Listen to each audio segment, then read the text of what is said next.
नमस्कार, Amar Ujala the bonus में आपका बहुत बहुत स्वागत है। मैं हूं आपके साथ अभिषेक गुप्ता और आप देख रहे हैं अपना favourite weekly show property junction, जिसमें प्रॉपर्टी और रियल एस्टेट से जुड़ी तमाम खबरें हम लोग यहां पर लेकर आते हैं। एक तरह से पूरे हफ्ते का राउंड अप होता है और उसको हम लोग अपने एक्सपर्ट के जरिए डिकोड करते हैं, समझते हैं कि क्या उन खबरों का मतलब है आपके लिए। आज भी वो सिलसिला जारी रहेगा और उन खबरों का विश्लेषण करने के लिए हमारे साथ जुड़ गए हैं होमेंट्स के फाउंडर प्रदीप मिश्रा सर। आपका बहुत बहुत स्वागत है आज के शो में। शुक्रिया शुक्रिया अभिषेक जी। चलिए सर, आज से आपसे चर्चा शुरू करते हैं उससे पहले देख लेते हैं कि ऑन द शो में कौन कौन सी खबरें हैं जो कि आज हम लोग इसमें कवर करेंगे। तो सबसे पहले बात होगी जेवर एयरपोर्ट कैसे बनेगा गेम चेंजर। उद्घाटन हो गया है, अब उसमें तस्वीर कैसे बदलेगी एनसीआर की, इसको हम लोग समझेंगे। उसके बाद फिर बात करेंगे रेरा का कैसे बढ़ा दायरा। रेरा को और जिम्मेदारी दी गई है, क्या जिम्मेदारी दी गई है उसको भी हम लोग यहाँ पर अपने शो में समझेंगे। इसके बाद फिर बात होगी मार्च तिमाही में कितनी गिरी घरों की बिक्री। जनवरी फरवरी मार्च का जो तिमाही रही है वो रियल एस्टेट के लिहाज से कितनी अच्छी या कितनी बुरी रही है, इसको भी हम लोग आज अपने शो में समझेंगे। उसके बाद फिर जानेंगे आईटी में छटनी से घटेगी घरों की मांग। कई सारी आईटी कंपनियों में छटनी की गई है तो उसका रियल एस्टेट पर कैसे असर पड़ेगा उसको भी हम लोग अपने शो में समझने की कोशिश करेंगे। और फिर बात करेंगे नए फाइनेंशियल ईयर में कैसी हो घर लेने की तैयारी। फाइनेंशियल ईयर नया शुरू हो चुका है, इसमें आपको क्या क्या ध्यान रखना है घर लेने से पहले उसको हम लोग समझेंगे। इसके अलावा और भी कई सारी खबरें होंगी, उसको भी हम लोग यहाँ पर समझने की कोशिश करेंगे। चलिए शुरू करते हैं पहली खबर से। नोएडा इंटरनेशनल एयरपोर्ट के उद्घाटन को एनसीआर के रियल एस्टेट के लिए बड़ा गेम चेंजर माना जा रहा है। इस एयरपोर्ट से कनेक्टिविटी बेहतर होगी, जिससे नोएडा, ग्रेटर नोएडा और यमुना एक्सप्रेसवे के आसपास प्रॉपर्टी की मांग तेजी से बढ़ रही है। पहले ही पिछले कुछ सालों में कीमतें काफ़ी बढ़ चुकी हैं और आगे भी बढ़ने की उम्मीद है। इसके साथ ही रोजगार, बिजनेस और इंफ्रास्ट्रक्चर में भी तेजी आएगी। विशेषज्ञों के मुताबिक ये एयरपोर्ट नए निवेशकों को अट्रैक्ट करेगा और पूरे इलाके को एक नए रियल एस्टेट हब में बदल सकता है। सर, सबसे पहले बात तो यहाँ पर किसानों की। सर, किसानों की ज़मीन जो एयरपोर्ट के 100 किलोमीटर के रेडियस में है वो महंगी होगी, मतलब उनकी ज़मीन पर किस तरह का आप असर देखने को इसमें मिल सकता है आपको इस उद्घाटन के बाद? देखिए अभिषेक, सबसे बड़ा असर तो ये है कि किसानों की जमीन की जो कीमत है वो बहुत तेजी से बढ़ी है और कई जगहों पे प्राइसेस 2 से 3 गुना तक बढ़ गए हैं। इससे सबसे बड़ा फायदा ये है कि उनकी जो नेटवर्थ है, टोटल नेटवर्थ, वो बढ़ी है और किसानों को अब अपनी जमीन बेचने पर पहले से कहीं ज्यादा हाई रिटर्न मिल रहा है, जिससे उनके पास सडन एक लिक्विडिटी आई है। बहुत सारे फार्मर्स अब डेवलपर्स के साथ ज्वाइंट वेंचर मॉडल में भी कई प्रोजेक्ट्स में, कई लोकेशंस में एंटर हो रहे हैं, जिससे उन्हें, मेरे को लगता है कि लॉन्ग टर्म इनकम का ऑप्शन भी मिल जाता है। धीरे धीरे एग्रीकल्चर लैंड का जो यूज चेंज होकर रेजिडेंशियल और इंडस्ट्रियल डेवलपमेंट में कन्वर्ट हो सकता है। जहां जहां पॉसिबिलिटी होती है वो किया जाता है। लेकिन रिस्क ये है कि कई फार्मर्स मार्केट नॉलेज की कमी की वजह से अपनी जमीन कई बार कम दाम पे बेच देते हैं, जिससे उन्हें लॉन्ग टर्म लॉस भी हो सकता है।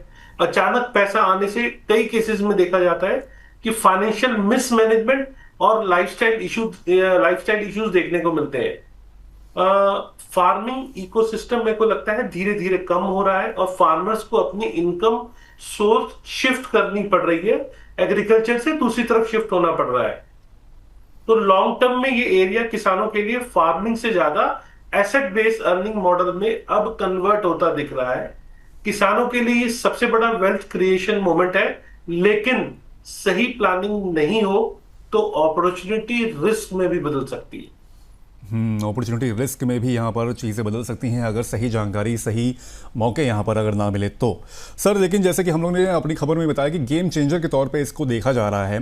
पहला फेज उद्घाटन हो चुका है नोएडा एयरपोर्ट का।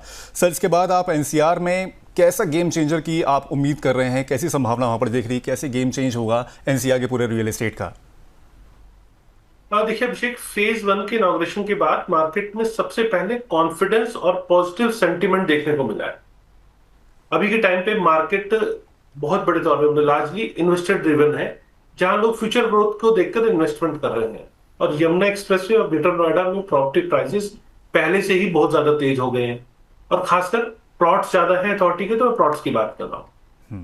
डेवलपर्स अब इस रीजन में जो एग्रेसिवली नए लॉन्चेस कर रहे हैं और लैंड एक्वायर भी कर रहे हैं। पीछे कई प्रोजेक्ट्स में पेमेंट नहीं कर पाए थे अथॉरिटी को, तो उसको भी अब रिवाइव करने की कोशिश कर रहे हैं, क्योंकि मार्केट इन है। और एयरपोर्ट की वजह से लार्ज स्केल इंडस्ट्रियल और कमर्शियल डेवलपमेंट में भी वहां तेजी देखने को मिली है। अभी एंड यूजर डिमांड लिमिटेड है, क्योंकि इन्वेस्टर ज्यादा है, और क्योंकि जॉब्स और फुल इंफ्रास्ट्रक्चर अभी डेवलप नहीं हुआ है, उसको डेवलप होने में टाइम लगेगा। एयरपोर्ट जरूर खुल गया है।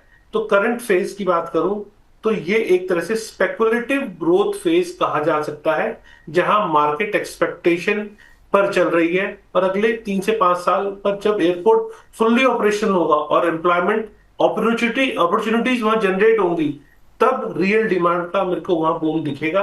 अभी मार्केट मेरे को लगता है कि उम्मीद पे चल रही है, लेकिन आने वाले समय में यही उम्मीद रियल डिमांड में बदल सकती है। तो कुछ समय बाद जब पूरी तरह से जो ऑपरेशनल हो जाएगा एयरपोर्ट, उसके बाद जो जेवर का जो इलाका है, ग्रेटर नोएडा का जो इलाका है, वो थोड़ा सा सेंटर ऑफ अट्रैक्शन बन सकता है रियल एस्टेट के लिहाज से अगर देखा जाए तो। सर लेकिन कनेक्टिविटी और सुविधा के हिसाब से अगर देखा जाए, जो एयरपोर्ट से जो कनेक्टिविटी होगी, कौन से इलाके सर लग रहे हैं जो सबसे ज़्यादा प्रभावित होंगे, सबसे ज़्यादा इम्पैक्टफुल होंगे उसमें, या फिर बूम सबसे ज़्यादा किस में आपको लग रहा है कि आएगा आगे आगे चल के? देखिए अभिषेक, मेरे को लगता है सबसे ज्यादा डायरेक्ट फायदा जो है यमुना एक्सप्रेसवे की जो बेल्ट है जेवर एयरपोर्ट के साथ में, क्योंकि वहां एयरपोर्ट उसी कॉरिडोर में लोकेटेड है। ये एरिया जो पहले कंपैरेटिवली माना जाता था कि आइसोलेटेड है, और अब एनसीआर का ये मेजर कनेक्टिविटी हब बन रहा है। सब जगह से इसको कनेक्टिविटी दी जा रही है। ग्रेटर नोएडा और नोएडा एक्सटेंशन को भी स्ट्रॉन्ग बूस्ट इससे मिलेगा, क्योंकि वहां ऑलरेडी एक रेजिडेंशियल बेस मौजूद है। डेवलपर्स के कई सारे प्रोजेक्ट लॉन्च हो चुके हैं। एक्सप्रेसवे जैसे कि Yamuna expressway, eastern peripheral expressway और नोएडा ग्रेटर नोएडा एक्सप्रेसवे, ये इस लोकेलिटी को कनेक्टिविटी से मजबूत करेंगे। और प्रपोज मेट्रो एक्सपेंशन और रेल कनेक्टिविटी इस रीजन को और ज्यादा एक्सेसिबल बना पाएगी। जैसा कि आप सब जानते हैं कि आरआरटीएस को भी यहाँ कनेक्ट किया जा रहा है, मेट्रो की लाइंस है यहाँ पर, और नए नए हाईवेज से कनेक्ट किया जा रहा है। तो ये एरिया आने वाले टाइम में कनेक्टिविटी वाइज बहुत स्ट्रांग होने वाला है। और फरीदाबाद और साउथ ईस्ट एनसीआर एरियाज का ट्रेवल टाइम भी यहाँ दिख रहा है कि सिग्निफिकेंटली कम हो रहा है। तो दिल्ली आईजीआई एयरपोर्ट का लोड कम होता मुझे नजर आ रहा है। और एनसीआर में चूंकि ड्यूअल एयरपोर्ट सिस्टम हो रहा है और ये डेवलप हो रहा है, तो ओवरऑल ये एयरपोर्ट पूरे एनसीआर को एक इंटीग्रेटेड इकोनॉमिक कॉरिडोर में बदलने की कैपेसिटी रखता है, अगर टाइमली ये सब चीजें यहाँ इंप्लीमेंट होती जाए तो। टाइमली चीज़ अगर इंप्लीमेंट होती है तो फिर कई सारी चीज़ें यहाँ पर और देखने को मिल सकती है। और सर सही बात है, आपने फरीदाबाद का भी जिक्र किया, और जहाँ तक मुझे थोड़ा थोड़ा आइडिया है कि शायद गुड़गांव से फरीदाबाद वाया होते हुए नोएडा इंटरनेशनल एयरपोर्ट तक मेरे ख्याल से कनेक्टिविटी वो की जा रही है उसमें। चलिए बढ़ते हैं अगली खबर की ओर। यूपी रेरा ने रियल एस्टेट के नियमों में बदलाव किया है, जो खास तौर पर घर खरीदने वालों के लिए राहत लेकर आया है। अब बायर्स अनरजिस्टर्ड प्रोजेक्ट्स जो रेरा में रजिस्टर्ड नहीं है, उनके लिए भी शिकायत यहां पर दर्ज कर सकते हैं और अथॉरिटी उनकी सुनवाई करेगी। पहले ऐसे मामलों में कानूनी मदद मिलना मुश्किल होता था। इसके अलावा प्रॉपर्टी ट्रांसफर पर बिल्डर्स द्वारा लिए जाने वाले चार्जेस पर भी सीमा तय कर दी गई है, जिससे मनमानी फीस नहीं वसूली जा सकेगी। इन बदलावों का मकसद ट्रांसपेरेंसी बढ़ाना, बायर्स को सुरक्षा करना और रियल एस्टेट सेक्टर को ज्यादा भरोसेमंद यहां पर बनाना है। सर नियम अच्छा है, लेकिन हाल में रेरा की क्रेडिबिलिटी पर काफ़ी सवाल भी उठे। खासतौर पर सुप्रीम कोर्ट ने खुद ही एक मामले में उस पर सुनवाई करते हुए थोड़ा सा बोला था इसके ऊपर कि वो बिल्डर्स को ज़्यादा यहाँ प्रेफर करते हैं। रजिस्टर्ड प्रॉपर्टी के मामले तो सुलझ नहीं रहे सर थोड़े से। अगर अनरजिस्टर्ड प्रोजेक्ट यहाँ पर आएंगे, उनके जिम्मे में आएगा, तो वो कैसे सुलझा पाएंगे उसको?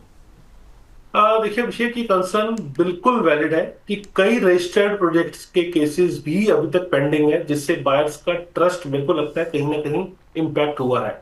लेकिन यूपी रेरा का ये नया रूल मेरे को लगता है कि स्ट्रॉन्ग इंटेंट तो जरूर दिखा रहा है। अथॉरिटी अब ग्रे एरियाज जो है, क्योंकि कोई भी पॉलिसी जब आती है या जैसे अथॉरिटी बनी, तो वो डे फर्स्ट सारे काम मौके नहीं कर सकती। धीरे धीरे जो परेशानियां आती है उसको ओवरकम किया जाता है। तो ग्रे एरियाज को अब कवर करना चाहती है। पहले जो अनरजिस्टर्ड प्रोजेक्ट थे पूरी तरह सिस्टम से बिल्कुल बाहर थे, अब उन्हीं को लीगल फ्रेमवर्क में लाया जा रहा है। इससे बायर को कम से कम मेरे को दिखता है कि ये कॉन्फिडेंस तो मिलेगा, और कि उनकी कंप्लेंट भी सुनी जाएगी और इग्नोर नहीं होगी। पहले होता था कि ये प्रोजेक्ट दायरा में नहीं है तो इसमें कुछ नहीं होगा। अब उनको भी जब दायरे में लिए गए आएंगे, तो वहां कम से कम जो फ्रॉड बेच रहे थे, गलत काम कर रहे थे, वो सब भी अब पकड़े जाएंगे और बायर का कॉन्फिडेंस बढ़ेगा। हालांकि ये मान के चलिए कि वर्कलोड अथॉरिटीज पे जरूर बढ़ेगा, जिससे शॉर्ट टर्म में डिले बढ़ सकते हैं। लेकिन अगर अथॉरिटी प्रॉपर डिजिटल ट्रैकिंग का सिस्टम लागू करे, तो मेरे को लगता है कि एफिशिएंसी जरूर इंप्रूव हो सकती है। और इस मूव से बिल्डर पर प्रेशर पड़ेगा और वो अपने ऐसे प्रोजेक्ट्स जो अनरजिस्टर्ड बेचना चाहते थे या इलीगल कॉलोनीज डेवलप करना चाहते थे, वो नहीं कर पाएंगे। उनको वही प्रोजेक्ट बेचना पड़ेगा जो हर मायने में, वो जैसे मास्टर प्लान में रेजिडेंशियल है तो रेजिडेंशियल डेवलप करना, इसी टाइप की वो प्रोजेक्ट्स बेच पाएंगे। तो ओवरऑल ये रूल परफेक्ट नहीं है, लेकिन रियल एस्टेट सेक्टर को मेरे को लगता है कि मोर अकाउंटेबल और ट्रांसपेरेंट बनाने की दिशा में एक सही कदम है। सर, लेकिन शिकायत दर्ज कराने के बाद अथॉरिटीज कब तक कार्रवाई करेंगे? आपने कहा कि शॉर्ट टर्म में डिले होगा, लॉन्ग टर्म सर आपके हिसाब से आदर्श कितने साल या कितने महीने या कितने हफ्ते आपके अकॉर्डिंग कितना टाइम लग सकता है इसमें, किसी एक कंप्लेन को अगर वो लोग दर्ज करते हैं और इसकी कार्रवाई अगर होती है तो? देखिए, रेरा एक्ट के हिसाब से कंप्लेंट्स को आइडियली 60 दिन के अंदर डिस्पोज कर देना चाहिए, लेकिन ग्राउंड रियलिटी तो कुछ और ही है। कई केसेस में देखा जाता है 2 से 3 साल तक लग जाते हैं। तो अब अगर यहाँ अनरजिस्टर्ड प्रोजेक्ट भी इंक्लूड होंगे तो वर्कलोड तो बढ़ेगा, जिससे टाइमलाइन डिले का बढ़ सकता है। मैं टाइमलाइन एग्जैक्ट आपको क्या बताऊं, क्योंकि रेरा में देखने को मिला है कि टाइमलाइन तो खुल के बढ़ता है।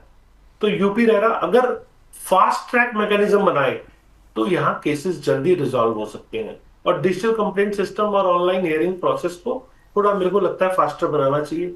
और सिंपल केसेस जैसे डिले कंपनसेशन है, इन सब चीजों को जल्दी सेटल कर देना चाहिए, जिससे कि कॉम्प्लेक्स डिस्प्यूट्स हैं तो उन्हीं में टाइम लगे। और बायर्स को रियलिस्टिकली जो टाइम लगना चाहिए, वो मेरे को लगता है कि 3 से 6 महीने का टाइम लगना चाहिए। लेकिन जो 2 से 3 साल का टाइम पहले से लग रहा है, तो उसमें मुझे थोड़ा सा और ये चीजें एक्सटेंड होती हुई दिख रही हैं। लेकिन लॉन्ग टर्म में अगर इस सिस्टम को स्ट्रीमलाइन किया गया तो और टाइमलाइन जो इसके साथ रिजल्ट दिए गए, तो मेरे को लगता है कि मार्केट में कॉन्फिडेंस ग्रेजुअली इंप्रूव होगा। सर, अनरजिस्टर्ड प्रॉपर्टीज़ की शिकायत दर्ज कराने का क्या कुछ अलग प्रोसेस होगा? क्योंकि रेरा की जो अनरजिस्टर्ड प्रॉपर्टीज़ होती हैं वो तो चलिए ठीक है कि उसका एक प्रोसेस है, लोग जानते भी हैं उसके, क्योंकि वो रेरा के अंदर की ही प्रॉपर्टीज़ हैं। अनरजिस्टर्ड प्रॉपर्टीज़ के लिए क्या सर कुछ अलग प्रोसेस है?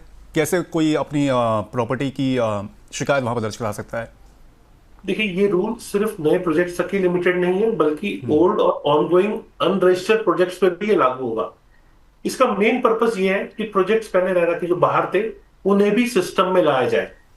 पुराने बायर्स जो सालों से देखा जाता है परेशान थे, उन्हें भी लीगल रेमेडी का ऑप्शन मिले। और न्यू प्रोजेक्ट्स के लिए रूल एक वार्निंग की तरह है कि बिना रजिस्ट्रेशन के काम करना अब आपके लिए रिस्की है, आपको रजिस्ट्रेशन करा के ही करना पड़ेगा। तो इससे फायदा क्या होगा? फ्यूचर में डेवलपर्स की मजबूरी बढ़ेगी कि वो प्रोजेक्ट्स को प्रॉपरली रजिस्टर्ड कराए। और ऑनगोइंग डिस्प्यूट्स वाले प्रोजेक्ट में अब बायर्स डायरेक्टली रेरा अप्रोच कर सकते हैं, ये एक बेनिफिट मिला। नए को तो कराना ही पड़ेगा, जो पुराने हैं उनमें भी जाके रेरा अप्रोच कर सकते हैं। इससे बैकलॉग केसेस भी सामने आएंगे, जिससे इनिशियल लेवल पे जैसे मैंने कहा कि प्रेशर बढ़ता मुझे दिख रहा है। ओवरऑल ये रूल पास्ट और फ्यूचर दोनों को कवर करेगा, जिससे सिस्टम अब ज्यादा इंक्लूसिव बन सकता है। ठीक है, पेंडिंग होंगे, थोड़ी सी देरी होगी, क्योंकि ऑब्वियस सी बात है कि जो पुराने प्रोजेक्ट्स हैं और जो रेरा के प्रोजेक्ट्स हैं वो तो उनकी उम्र हैंड ओवर है ही। अब ये एक्सटर्नल एक एडिशनल जिम्मेदारी जब आएगी तो थोड़ा सा टाइम टेकिंग इसकी वजह से हो सकता है। चलिए आगे देखते हैं कैसा ये पूरी तब्दीली इसमें होती है और कैसे ये फंक्शनिंग करती है आगे चल के। अब बढ़ते हैं अपनी इस शो की सबसे बड़ी खबर की ओर। रियल एस्टेट कंसल्टेंसी एमरॉक के मुताबिक जनवरी मार्च 2026 में भारत के बड़े शहरों में घरों की बिक्री पिछली तिमाही से 7% कम रही है। इसकी मेन वजह पश्चिम एशिया में चल रहा तनाव है, जिससे लोगों का भरोसा थोड़ा कम हुआ है और कई खरीदारों ने घर खरीदने का फैसला टाल दिया है। हालांकि सालाना आधार पर बिक्री लगभग 9% बढ़ी है, क्योंकि पिछले साल के मुकाबले मांग जो है वो बेहतर रही है। कुल मिलाकर 1 लाख से ज्यादा घर बिके हैं। इस तिमाही में बिक्री बढ़कर 1,01,675 यूनिट होगी, जो पिछले साल की इसी तिमाही में 93,280 यूनिट थी। दिल्ली एनसीआर में 2026 के Q1 में घरों की बिक्री में 17% की गिरावट आई है। इस दौरान करीब 16,000 घर बिके, जो पिछली तिमाही से कम है। सर, बिक्री के आंकड़े क्या संकेत दे रहे हैं? आपको क्या लग रहा है इस रिपोर्ट के हिसाब से? देखिए अभिषेक जी, मेरे को लगता है Q1 2026 जहां जो हाउसिंग सेल्स 7% की क्वार्टर टू क्वार्टर गिरावट दिख रही है, जो शॉर्ट टर्म में स्लो डाउन के संकेत दिखते हैं। लेकिन सालाना आधार पर अगर हम देखें तो सेल्स 9% अभी बढ़ी है। तो ये क्लियर है कि ओवरऑल डिमांड अभी भी स्ट्रांग है, मार्केट गिरी नहीं है। इसका मतलब ये भी है कि अभी क्रैश नहीं है, बल्कि ये टेम्पोररी पॉज है। वेस्ट एशिया कॉन्फ्लिक्ट की वजह से यहां बायर्स का सेंटिमेंट थोड़ा सा कॉशियस हुआ है, जिससे डिसीजंस में डिले हुए। दिल्ली एनसीआर में 17% की ये गिरावट दिखाती है कि रीजनल सेंटिमेंट सेंसिटिव है और हाई टिकट साइज प्रॉपर्टी में डिमांड थोड़ी स्लो देखने को मिल रही है, स्पेशली इन्वेस्टर सेगमेंट की बात करें तो। लेकिन अफोर्डेबल और मिड सेगमेंट हाउसिंग में अभी भी डिमांड बनी हुई है, लोगों को ऑप्शंस कम मिल रहे हैं और डिमांड अभी बनी है। तो कुल मिला के मार्केट करेक्शन मोड में अभी नहीं, बल्कि स्टेबलाइजेशन मोड में मैं ज्यादा देख रहा हूं। ठीक है, स्टेबलाइजेशन मोड में ज़्यादा यहाँ पर जो मार्केट है वो दिख रहा है। लेकिन सब बड़े शहरों की कीमतें ऐसा क्या लग रहा है कि आपको किस दिशा में जाती हुई दिख रही हैं, अगर पिछली तिमाही से कंपेयर करें और आगे चल के अगर देखें तो? देखिए, सेल्स गिरने के बावजूद भी अभी स्टेबल और स्लाइटली अपवर्ड ट्रेंड ही है। इसका मेन रीजन है कि डेवलपर इन्वेंट्री को होल्ड कर रहे हैं और अभी पैनिक सेलिंग का प्रेशर मुझे नहीं दिख रहा। पिछले 2-3 साल में प्राइसेस ऑलरेडी काफी बढ़ चुके हैं, इसीलिए अब ग्रोथ थोड़ी मेरे को यहाँ स्लो दिख रही है। प्रीमियम और लग्जरी सेगमेंट की बात करें तो यहाँ प्राइसेस ज्यादा स्टेबल है और करेक्शन अभी मुझे कम दिख रहा है। और अफोर्डेबल सेगमेंट की बात करें तो यहां पर प्राइस प्रेशर थोड़ा पड़ता दिख रहा है, क्योंकि बायर भी वो लेना चाहता है और ऑप्शंस भी नहीं है। और कई बार डिमांड जब सप्लाई नहीं निकल कर आएगी तो वहां थोड़ा सा प्रेशर दिख सकता है। कंस्ट्रक्शन कॉस्ट और लैंड कॉस्ट बढ़ने से प्राइजेस का नीचे आना मुश्किल हो जाता है। तो वो पिछले 4-5 सालों में बहुत बड़ा है, इसीलिए डेवलपर्स का भी नीचे लॉन्च कर पाना थोड़ा सा मुश्किल मुझे दिखता है। डेवलपर और डिमांड सॉफ्ट होने के बावजूद भी मेरे को अभी सप्लाई कंट्रोल दिख रही है, जिससे प्राइस, जब तक सप्लाई कंट्रोल रहेगी तो प्राइसेस के गिरते हुए आंकड़े आपको कम दिखेंगे। और आने वाले 6 से 12 महीने में प्राइस मैं देखूंगा स्लाइटली अपवर्ड की तरफ, जो एप्रिसिएशन की तरफ मूवमेंट हो सकता है। बाकी ये युद्ध कितना लंबा चलता है इस पे बहुत सारी चीजें डिपेंड करेंगी। युद्ध की वजह से तो काफ़ी सारी चीज़ें इम्पैक्ट हो रही हैं और सप्लाई भी जो है कुछ चीज़ों की, जैसे सर ने भी इसका जिक्र किया, वो इम्पैक्ट हो रही है, जिसकी वजह से बिल्डर भी जो हैं प्रोजेक्ट बनाने से थोड़ा पीछे हट रहे हैं और जो बन रहे हैं वो थोड़े से महंगे बन रहे हैं और जो इन्वेंट्री है वो भी थोड़ी सी यहाँ पर इफेक्ट हो रही है। सर, एंड यूज़र को यहाँ पर किस तरह की आपको लग रहा है कि अभी रणनीति अपनानी चाहिए, उनको रुकना चाहिए अभी, कि वो थोड़ा स्ट्रैटेजिकली अभी यहाँ पर निवेश करने के बारे में सोच सकते हैं? देखिए अभिषेक, मेरे को लगता है एंड यूजर्स के लिए एक्चुअली एक गुड अपॉर्चुनिटी विंडो है, क्योंकि पैनिक टाइम तो है नहीं और अभी मार्केट थोड़ा स्लो है, जिससे बायर्स को बेटर नेगोशिएशन पावर मिलती है। डेवलपर्स भी बहुत सारी स्कीम लेकर आते हैं, फ्लेक्सिबल पेमेंट प्लान्स भी लेकर आते हैं। अगर जेन्युइन नीड अगर आपकी है तो मेरे को लगता है वेट करने की जरूरत नहीं है। इंटरेस्ट रेट स्टेबल होने से ईएमआई प्लानिंग प्रिडिक्टेबल हो जाती है और वेटिंग करने से मैं कहूंगा प्राइस ड्रॉप की गारंटी अभी नहीं दिख रही है। फ्यूचर में कहीं ना कहीं चूंकि लैंड प्राइसेस बहुत ज्यादा है और प्रोजेक्ट लॉन्च नीचे नहीं हो सकते हैं, तो कहीं ना कहीं अपवर्ड ट्रेंड ही आएगा। और लोकेशन और डेवलपर सिलेक्शन ये बहुत इंपॉर्टेंट है, क्योंकि जब मार्केट करेक्शन मोड में आती है तो अच्छा डेवलपर जिसका फाइनेंशियल बैकग्राउंड अच्छा है वही प्रोडक्ट की डिलीवरी कर पाता है। तो आपको फोकस अच्छे डेवलपर्स पे करना चाहिए, ना कि टाइमिंग पे। और लॉन्ग टर्म प्रोस्पेक्टिव में अभी एंट्री लेना मेरे को एक सेफर डिसीजन लगता है। सर, जैसे कि बताया कि सप्लाई डिसरप्ट हुई है और घर थोड़े से महंगे होंगे ही होंगे, लेकिन सर क्या लग रहा है कि कभी सस्ते होने का चांस उनका कब तक, कितने टाइम पीरियड के बाद आपको लग रहा है कि आ सकता है? क्योंकि अभी मिडिल ईस्ट की टेंशन धीमे धीमे इंटेंसिफाई होती जा रही है और उसका इम्पैक्ट ऑब्वियस बात है इसमें देखने को मिल रहा है हम लोग को। देखिए अभिषेक, कहूंगा मैं आपको कि अभी एक एंड यूजर के लिए गुड टाइम है बाई करने का। और ये युद्ध कितना लंबा चलता है इसका कह पाना बड़ा मुश्किल है, क्योंकि आप देख रहे हो ट्रंप की तरफ से रोज एक नई स्टेटमेंट आती है, तो कुछ क्लैरिटी नहीं हो पा रही है कि हम किस दिशा में चल रहे हैं। लेकिन अब ये जरूर दिख रहा है कि सब कंट्रीज मिलके इस इश्यू को रिजॉल्व करने की तरफ आगे बढ़ रही हैं। 40 कंट्रीज सामने इकट्ठी हुई हैं। तो मेरे को लग रहा है कि ये 2-3 हफ्ते या मैक्सिमम 4 हफ्ते में चीजें खत्म हो जाएगी। और जो सप्लाई चेन डिस्ट्रप्शन आया है उसमें कहीं ना कहीं अब वो चीजें सप्लाई थ्रू होनी शुरू हो जाएंगी, तो मार्केट में स्टेबिलिटी आएगी। वैसे इंडिया की हम बात करें तो इंडिया इस टाइम पर भी अपना जो वहां से शिप्स हैं उसकी वो लेकर आ पा रहा है। तो इंडिया में इसीलिए बहुत ज्यादा इम्पैक्ट देखने को नहीं मिला है, लेकिन ओवरऑल जो वर्ल्ड वाइड इम्पैक्ट है उसका असर इंडिया पे भी पड़ेगा। एक ग्राफ यहाँ पर प्ले हो रहा है सर, उसको भी थोड़ा सा ध्यान में आकर्षित करना चाहूँगा दर्शकों का भी। Q1 के पहले क्वार्टर के मतलब 2026 के पहले क्वार्टर की बात करें अगर हम लोग कैलेंडर ईयर, तो प्री हाउसिंग सेल्स में बेंगलुरु और मुंबई एनसीआर, उसके अलावा कोलकाता, पुणे, चेन्नई चेन्नई सर सबसे ज़्यादा यहाँ पर सफ़र करता हुआ दिखा। -18% का एक तरह से यहाँ पर बिक्री में यहाँ पर गिरावट आई है, 18% गिरावट इसमें देखने को मिली है। उसके बाद पुणे हो गया 10% गिरावट, कोलकाता हो गया 8% गिरावट, एनसीआर दिल्ली एनसीआर की बात करें 8% गिरावट, उसके बाद है मुंबई 6%, बेंगलुरु 5%। सर इस चीज़ को कैसे देख रहे हैं, खासतौर पे अगर साउथ की तरफ जाएं, चेन्नई में सबसे ज़्यादा गिरावट देखने को मिली है। इस आंकड़े को सर कैसे पढ़ रहे हैं आप?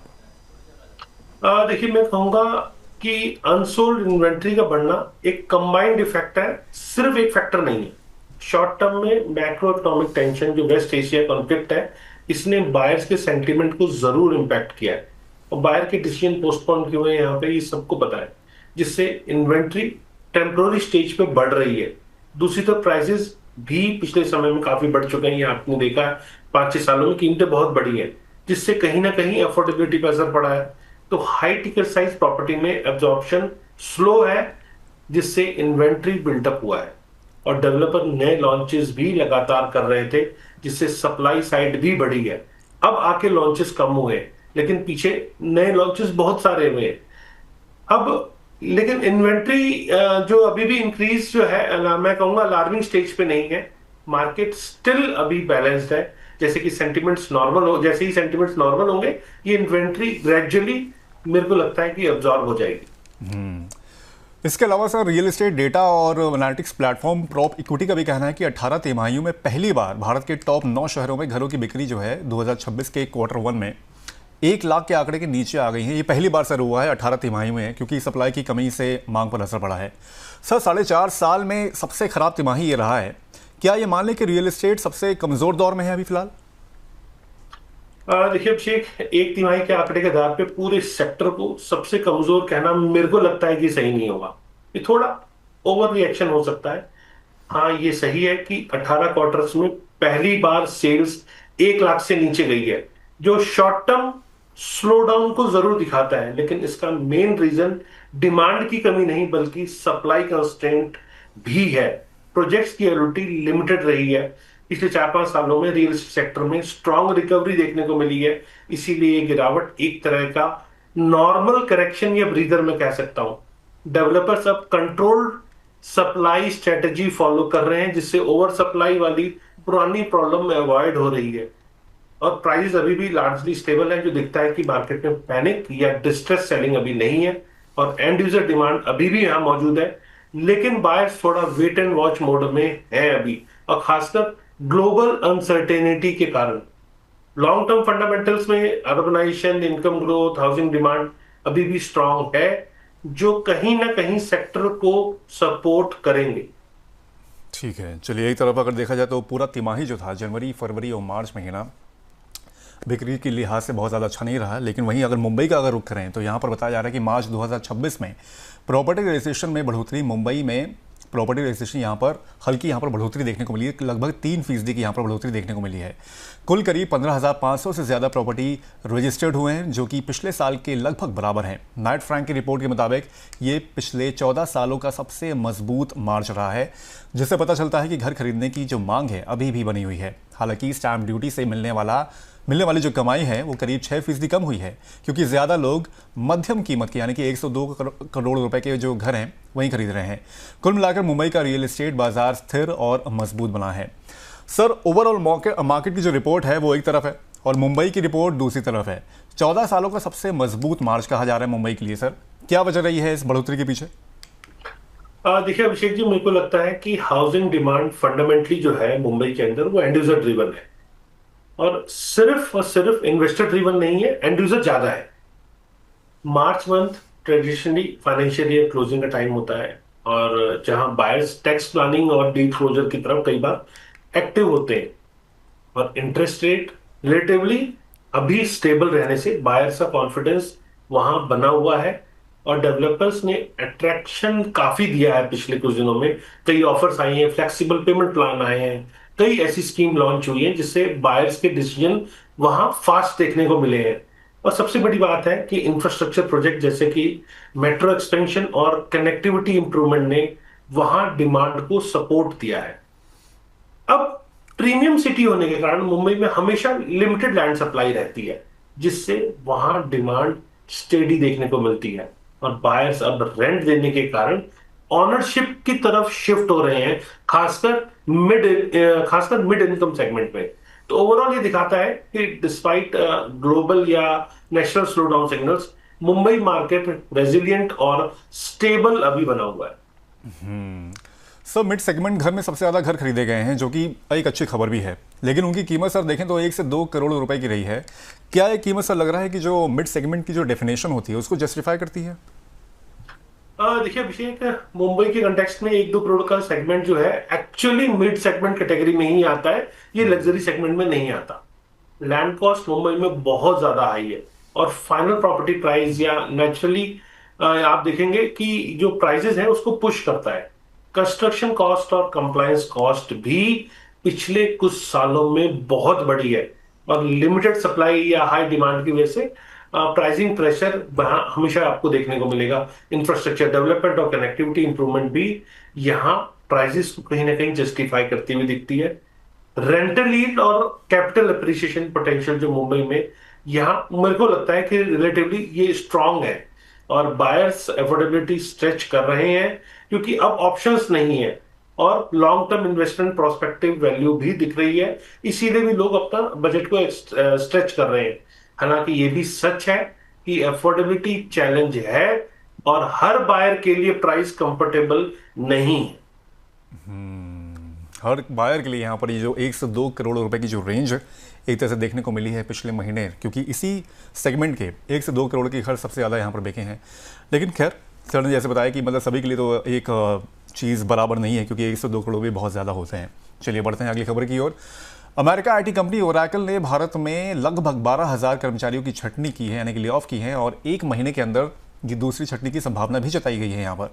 इससे पहले अमेजॉन और मेटा जैसी कंपनियों ने भी हजारों कर्मचारियों को नौकरी से निकाला है। इसका असर बड़े शहरों के रियल एस्टेट पर पड़ता दिख सकता है, क्योंकि आईटी कर्मचारी की अधिकांश प्रेफरेंस जो होती है वो इन शहरों में लग्जरी सेगमेंट के घरों की होती है। अगर उनकी घर खरीदने की क्षमता और भरोसा घटेगा तो शहरों में घरों की मांग कम हो सकती है।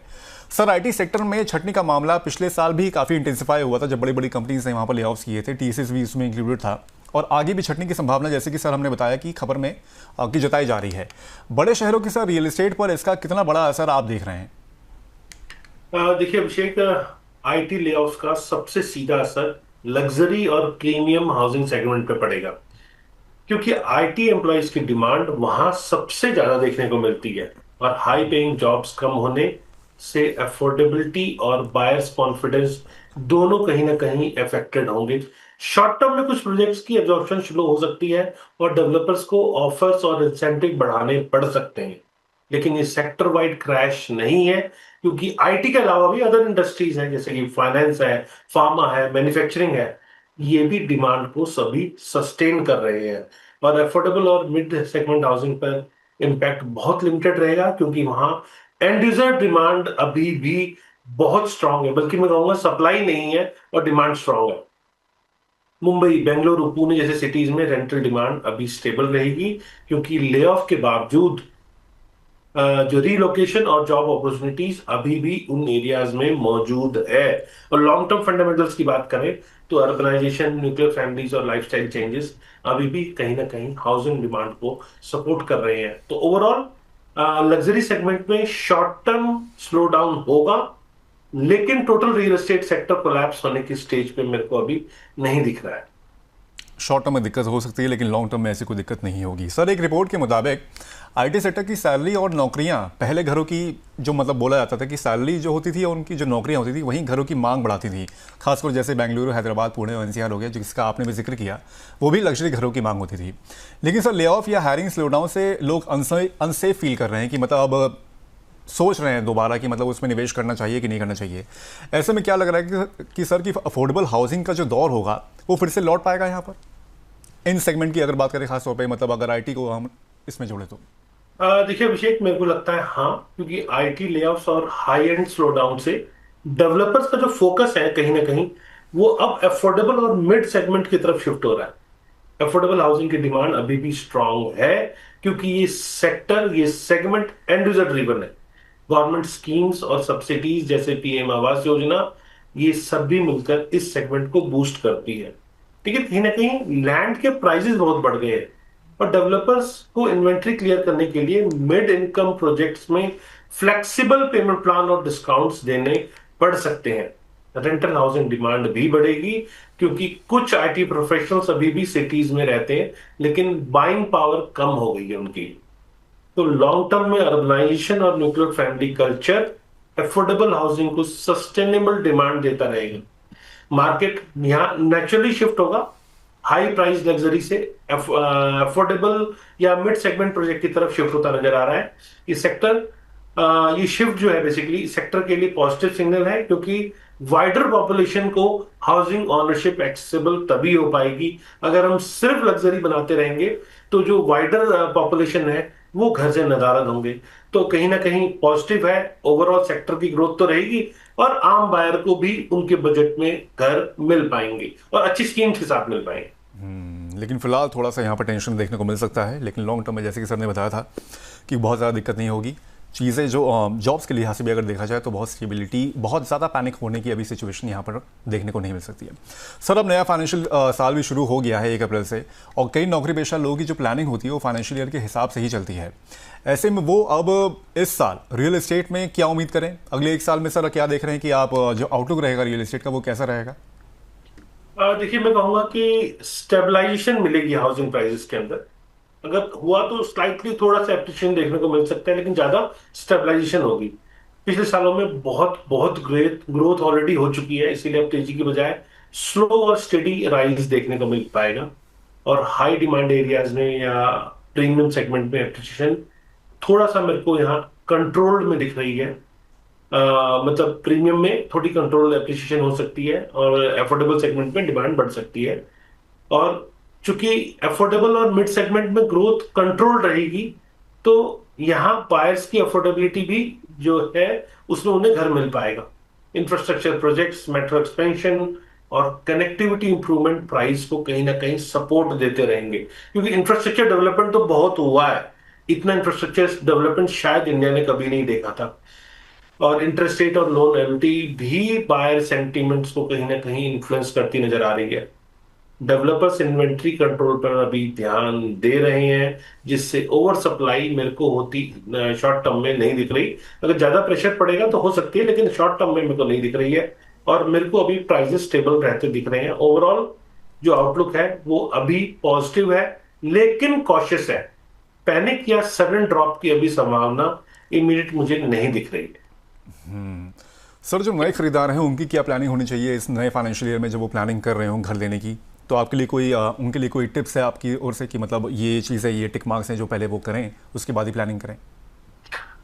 देखिए, अगर आप नए बायर हैं तो सबसे पहले आपको अपना बजट और ईएमआई कैपेसिटी को क्लियर रखना चाहिए। लोकेशन सिलेक्शन पर फोकस करें, क्योंकि लॉन्ग टर्म वैल्यू आपकी उसी से बनेगी। मिड सेगमेंट और अफोर्डेबल हाउसिंग में ऑप्शंस एक्सप्लोर करना आपके लिए थोड़ा सेफर रह सकता है। पेमेंट प्लान और डेवलपर्स की ऑफर पर ध्यान से अच्छे से समझकर या औरों से कंपेयर करके वो स्टार वाली कंडीशन सारी पढ़ के समझकर तभी आगे बढ़ें। और मार्केट रिपोर्ट्स जो है पास्ट प्राइस ट्रेंड को कहीं ना कहीं एक रिएक्शन डिसीजन लेने में आपको हेल्प दे सकती है। और लोन प्री अप्रूवल हमेशा ध्यान रखिए, लोन प्री अप्रूवल और पेपर वर्क पहले से रेडी रखें, क्योंकि क्विक डील क्लोजर करने में आपको आसानी मिलेगी और कई बार अच्छे रेट्स भी मिल जाते हैं। लॉन्ग टर्म प्रोस्पेक्टिव से प्रॉपर्टी सेलेक्ट करें, शॉर्ट टर्म से ना करें। शॉर्ट टर्म में एप्रिसिएशन को एक्सपेक्ट ना करें, और उसमें कहीं ना कहीं स्पेकुलेशन होता है और स्पेकुलेशन में आप फंस सकते हैं। अगर प्रोजेक्ट अंडर कंस्ट्रक्शन है तो डिलीवरी टाइमलाइंस और लीगल कंप्लायंस को अच्छे से चेक कर लें। डेवलपर्स की फाइनेंशियल कैपेसिटी जरूर चेक कर लें, क्योंकि पुराना ट्रैक आपको बताएगा कि आपको आगे प्रोजेक्ट की डिलीवरी हो पाएगी या नहीं पाएगी। क्योंकि अगर सिस्टम ज्यादा कोलैप्स कर गया डेवलपर का, तो डिलीवरी ना होने के कारण फिर जो पीछे रेरा आने से पहले डिलेज देखने को मिले, वो भी हो सकते हैं। सर कई सारे खरीदार होते हैं जो कि डेवलपर के पास जाते हैं, घर देख लेते हैं, अच्छा लगता है उनको, लेकिन उनको ये नहीं पता होता कि क्या सवाल डेवलपर से पूछने चाहिए। ऐसे कोई सवाल है सर जो कि बहुत ही ज़रूरी हैं, लेकिन खरीदारों के मन में होते हुए भी नहीं पूछ पाते या उनके दिमाग में आते नहीं कभी कभी पूछने से पहले? क्या सवाल होने चाहिए सर जब डेवलपर से वो पूछताछ कर रहे हो किसी प्रॉपर्टी या किसी प्रोजेक्ट को लेकर? देखिए अभिषेक, पहले ना लाइसेंस चेक किया जाता, प्रॉपर्टी के टाइटल को चेक किया जाता था, प्रोजेक्ट की अप्रूवल्स को चेक किया जाता था। लेकिन अब चूंकि रेरा रजिस्ट्रेशन हो गया है, तो रेरा रजिस्ट्रेशन उन सब पे ब्लैंकेट है, तो आपको लाइसेंस डिटेल में बहुत ज्यादा जाने की जरूरत नहीं है। अगर रेरा रजिस्टर्ड प्रोजेक्ट है तो आप ये मान के चलिए कि उसमें सारी अप्रूवल्स को अथॉरिटी ने चेक करके तभी रेरा रजिस्ट्रेशन दिया है। आपको चेक करना है तो क्या करना है, पोजीशन, डेट, कंस्ट्रक्शन की प्रोग्रेस की जानकारी मांग सकते हैं, फ्लोर प्लान, अपार्टमेंट साइज, या आप अगर वास्तु मानते हैं तो वास्तु कंप्लायंट है या नहीं है, ये चेक कीजिए। और डेवलपर का पास्ट ट्रैक रिकॉर्ड क्या है, डिलीवरी हिस्ट्री क्या है उसकी, वो जरूर चेक कीजिए। मेंटेनेंस चार्जेस क्या है, एडिशनल फीस कुछ मांग रहा है डेवलपर तो उसका ब्रेकडाउन क्या है, ये सब चीजें आपको चेक करनी है। और फिर पेमेंट शेड्यूल, और अगर आप बैंक से लोन ले रहे हैं तो ईएमआई के ऑप्शन आपके पास क्या है, ये जरूर चेक कर लीजिए। फिर उस प्रोजेक्ट की एमिनिटीज हैं, सेफ्टी फीचर्स क्या है, ये सब आप जरूर चेक कर लीजिए। जो जो एमिनिटीज हैं पूरी चेक कर लीजिए। और लीगल डॉक्यूमेंट जैसे सेल एग्रीमेंट या टाइटल डीड, जो डेवलपर आपको अब रेरा होने के कारण आप मुझसे मांग सकते हैं बुकिंग के टाइम पर, तो वो सेल एग्रीमेंट या टाइटल से रिलेटेड डीड टाइटल से रिलेटेड जो भी डॉक्यूमेंट्स है, उन सब की आप उनसे डिमांड कर सकते हैं। ये आपके लिए एक एडिशनल सेफ्टी या कवर होगा। ठीक है, तो ये टिक पॉइंट्स हैं जिनको आप ध्यान रखें जब आप डेवलपर के पास जाएं, तो ये सारे सवाल ज़रूर पूछें और ये सारी जो फॉर्मेलिटीज़ हैं, जो डॉक्यूमेंट्स हैं, इनको भी आप ज़रूर चेक करें। चलिए अपने चलते हैं अब आखिरी खबर की ओर। यूपी में रियल एस्टेट को बढ़ावा देने के लिए यूपी रेरा ने 3,212 करोड़ रुपए की 11 नई परियोजनाओं को मंजूरी दी है। ये प्रोजेक्ट 9 जिलों में बनाए जाएंगे, जिसमें नोएडा, गाजियाबाद, लखनऊ और आगरा जैसे शहर शामिल हैं। इनमें करीब 2,900 से ज़्यादा घर, ऑफिस और अन्य यूनिट्स बनेंगी। इसका फ़ायदा ये होगा कि लोगों को घर और निवेश के फ़ायदे ज़्यादा विकल्प मिलेंगे और साथ ही रोज़गार के अवसर भी बढ़ेंगे। सर, इसे एक आखिरी खबर पर कोई टिप्पणी करना चाहेंगे आप? देखो, मेरे को लगता है कि प्रोजेक्ट की जो ऑफिशियल वेबसाइट है, ज्यादा से ज्यादा प्रोजेक्ट जब उसके अंदर आते हैं तो ज्यादा से ज्यादा बायर सेफ हो पाते हैं। आपको क्या करना है, इनकी ऑफिशियल वेबसाइट पे जाना है और वहां जाके सारी चीजें चेक करनी है। जो डॉक्यूमेंट्स आपको किसी सेल्स पर्सन द्वारा दिखाए जा रहे हैं, वो आप जब ऑफिशियल वेबसाइट पे जाके कंपेयर करते हैं वो सेम पाया जाता है, तो कहीं ना कहीं आप फेक लिस्टिंग से बच सकते हैं। गूगल मैप या सैटेलाइट व्यू से लोकेशन और कनेक्टिविटी जरूर आप चेक कर लीजिए, क्योंकि कई बार लिखा होता है 5 मिनट्स, वो एक्चुअल में 5 मिनट्स नहीं होते, वो बहुत सारे किलोमीटर्स होते हैं, और वो ब्राउजर के टाइम्स या किलोमीटर होते हैं। तो ब्राउजर के टाइम और किलोमीटर डिफरेंट होते हैं, ये आपको समझना पड़ेगा। प्रॉपर्टी प्राइस ट्रेंड और हिस्टोरिकल ट्रांजैक्शन का जो सिस्टम है वो जरूर आप ऑनलाइन चेक कर लीजिए। फ्लोर प्लान्स, लेआउट और एमिनिटीज की ऑथेंटिक इमेजेस को चेक कर लीजिए। बायर के रिव्यू चेक कर लीजिए। ऑनलाइन आपको बहुत सारी चीजें मिल जाती हैं। रेटिंग ऑनलाइन है यानी इसकी कैसी है वो सब चेक कर लीजिए, जिससे आपको रियल एक्सपीरियंस जानने का मौका मिलेगा। और लोन एलिजिबिलिटी और ईएमआई कैलकुलेटर टूल को भी आप चेक कर सकते हैं। इससे आपको पता लग जाएगा आपके घर से हर महीने कितना जाएगा।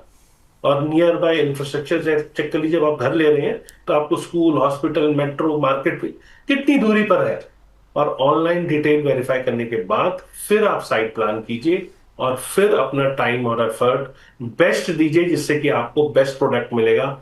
जब तक आप अपना बेस्ट नहीं देंगे तब तक बेस्ट प्रोडक्ट नहीं देंगे, ले पाएंगे, और फ्यूचर में आपको फिर धक्के जरूर खाने पड़ेंगे। ठीक है प्रदीप सर, आज आप शामिल हुए और सभी खबरों का आपने बहुत अच्छे से विश्लेषण किया। सर उसके लिए सर बहुत बहुत धन्यवाद, और उम्मीद करते हैं कि जल्दी आपसे किसी एक और शो में प्रॉपर्टी के आपसे मुलाकात होगी। Thank you so much sir. तो आज के शो में बस इतना ही। बाकी ये शो कैसा लगा हमें कमेंट करके ज़रूर बताइएगा। अब होगी आपसे अगले हफ्ते मुलाकात, तब तक के लिए मुझे दीजिए इजाज़त। नमस्कार।